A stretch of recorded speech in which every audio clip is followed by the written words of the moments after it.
Hey there, cats and kitties. I am the Blues Man, Johnny Blues, and with this video, I'll be discussing my thoughts on episode 22 of season 2 of ClassicaLoid.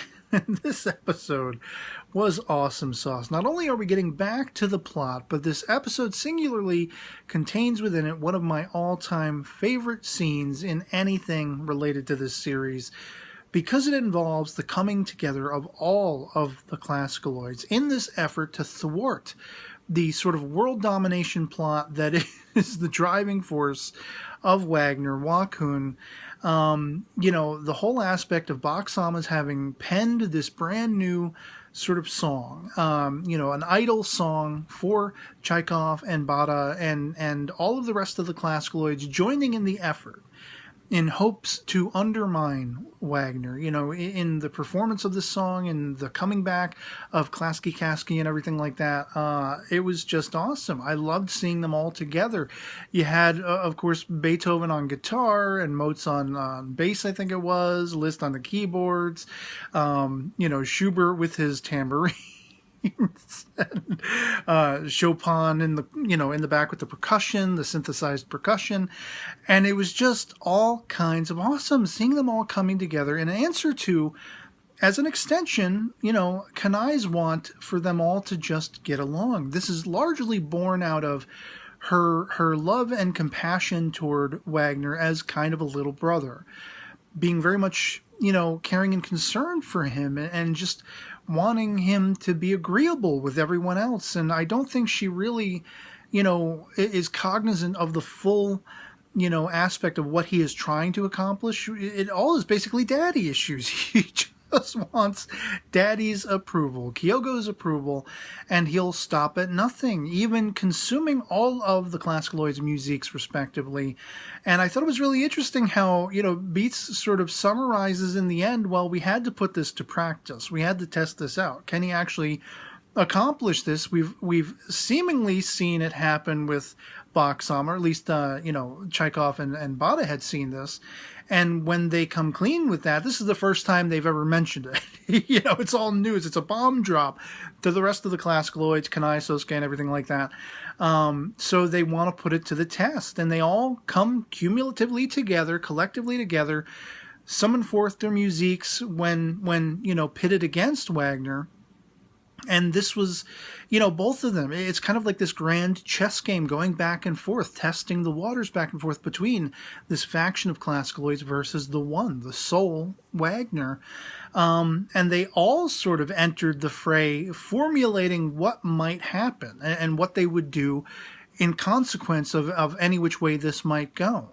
Of course, Bach Sama penned this original work, this idol song, for the return to favor of Klasky, and it was a really catchy tune and everything like that. And just seeing them all coming together, performing at first on the street, but then they're going to be all performing together in concert. And this is a concert that coincides with, of course, Wagner's own countrywide tour that he's been on, and all of the spots he's been playing have been sold out after sold out after sold out.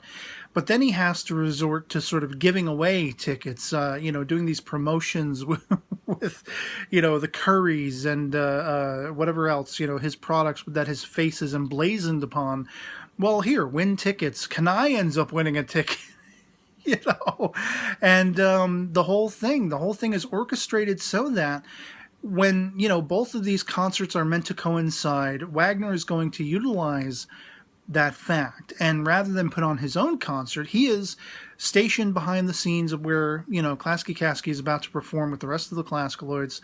And he's got it live streaming to his venue, the venue that he has not nearly sold out. They still had tickets remaining because a lot of that attention was starting to be siphoned away by Klasky. And he was waiting in the wings, very literally, for the concert to start, and then he interrupts it with the summoning forth of his musique. All the while, it's insane, because all the while you have Bach Sama traveling the world, desperately seeking Kyogo. You have him running into Kanai's mother, Himeka, who is on the same sojourn, trying to find Kyogo. Everybody wants to know what the hell Kyogo thinks of all of this. And it's all revolving around Wagner's own, daddy, love me, hug me, appreciate me.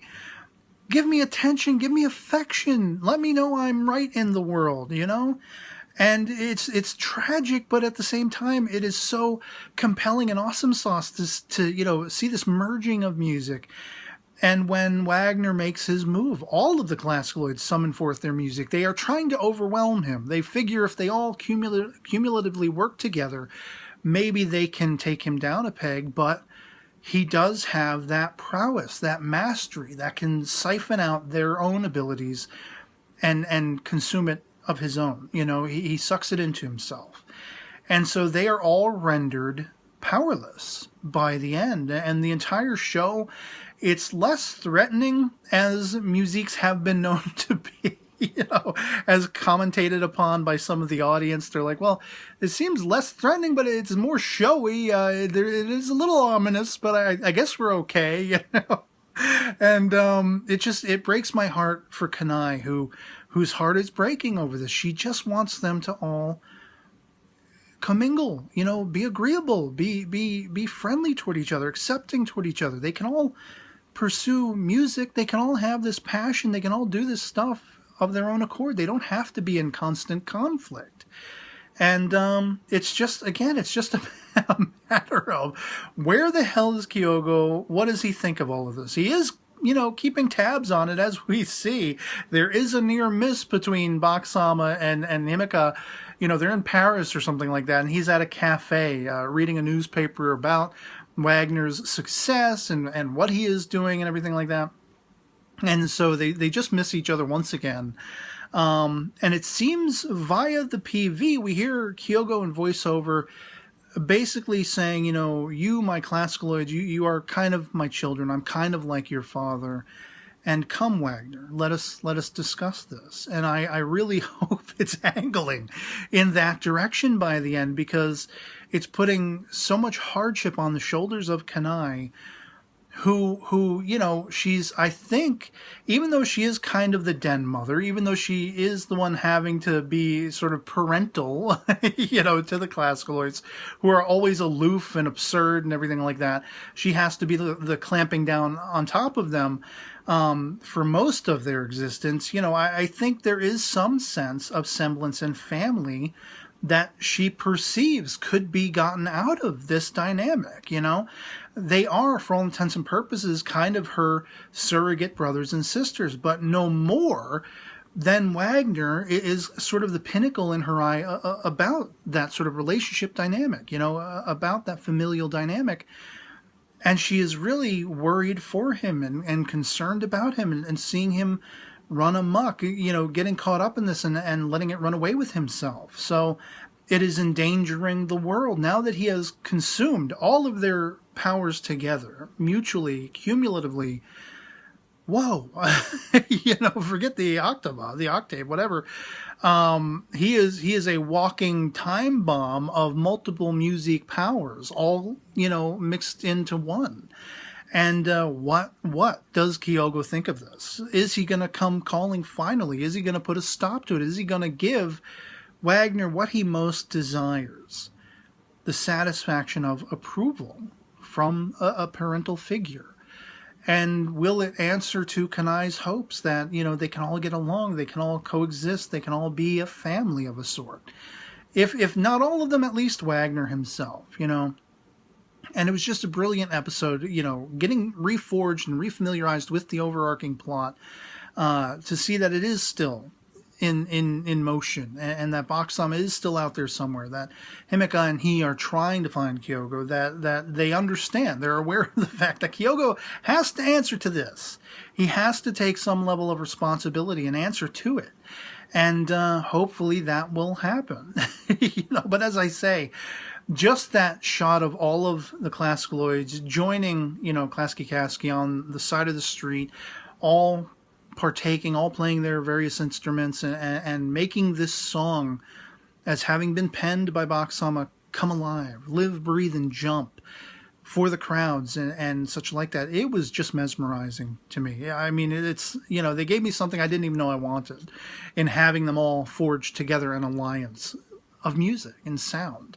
And so it will be highly intriguing to see as we get to the last leg of this series, the last few episodes, how this is going to play out, you know, whether or not Kyogo will come a-calling and whether he'll answer to Wagner's wants.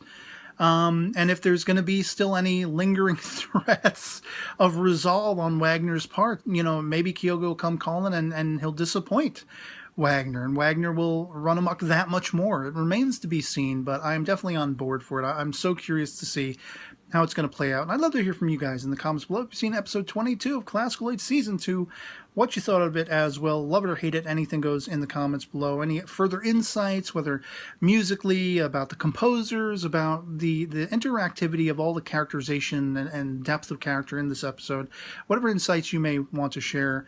And so yeah, otherwise it'll be pretty much it for me on this. With this video finds you well, and I'll catch you all later. Peace.